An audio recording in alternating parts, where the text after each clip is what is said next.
Arrested in Marquette County after a chase with law enforcement. Deputies first pulled over the driver Monday night after the car was missing a front license plate and missing an ignition interlock device.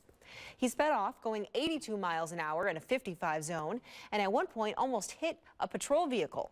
The driver eventually crashed, injuring a passenger in the vehicle, and then ran off. Officials were able to arrest the man, Jordan Steves, on multiple charges, including recklessly endangering safety, fleeing an officer, and bail jumping.